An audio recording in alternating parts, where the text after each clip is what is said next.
नमस्कार, मैं हूं विजय श्री और स्वागत है आपका सियासत नगरी में। तमिलनाडु सरकार के मंत्री टीआरबी राजा आजकल अपने बयान को लेकर विवादों में घिर गए हैं। उन्होंने हाल ही में महिलाओं पर एक टिप्पणी की, जिसके बाद राजनीतिक बवाल खड़ा हो गया है। उनके बयान को लेकर बीजेपी ने उन पर निशाना साधा और द्रविड़ मुन्नेत्र कजगम यानी कि डीएमके पर महिलाओं का अपमान करने का आरोप लगाया है। दरअसल टीआरबी राजा ने एक कार्यक्रम के दौरान कहा था कि तमिलनाडु और भारत के अन्य राज्यों की महिलाओं में अंतर है। 100 साल बाद भी उत्तर भारत में महिलाओं की हालत में कोई खास सुधार नहीं आया है।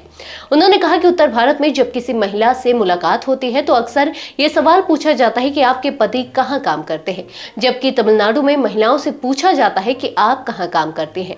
उनका कहना था कि इस बदलाव को आने में एक लंबा समय लगा है। इस बयान के बाद बीजेपी ने टीआरबी राजा और उनकी पार्टी डीएमके पर जोरदार हमला बोला।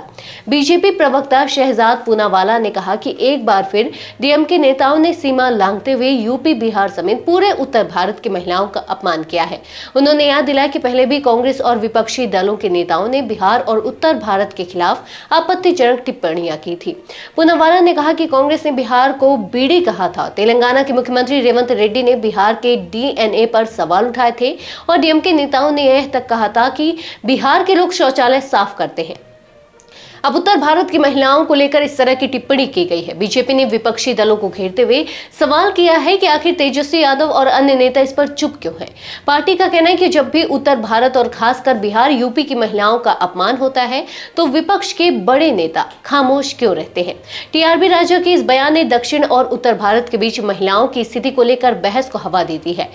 जहां डीएमके इसे समाज में आए सकारात्मक बदलाव की बात बता रहे हैं, वहीं विपक्ष इसे सीधा महिलाओं का अपमान और क्षेत्रीय राजनीति का हथियार बता रहे हैं। आज के लिए बस इतना ही। अगर आपके इलाके में कोई राजनीतिक लापरवाही, भ्रष्टाचार या जनहित से जुड़ी समस्या है तो आप चुप मत रहिए, अपनी शिकायत हमें भेजिए। सियासत नगरी आपकी आवाज को मंच देगा और जवाबदेही तय करेगा, क्योंकि अब हर सवाल होगा सीधा सत्ता से।